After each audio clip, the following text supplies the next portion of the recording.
Hello everyone, welcome back to my channel Beauty Tips by me. In today's video, we are diving into a gorgeous, easy to do hairstyle that you can rock for any occasion.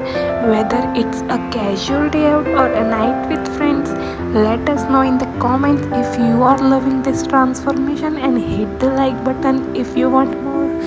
Which one was your favorite? Comment below and don't forget to like and subscribe to Beauty Tips by me.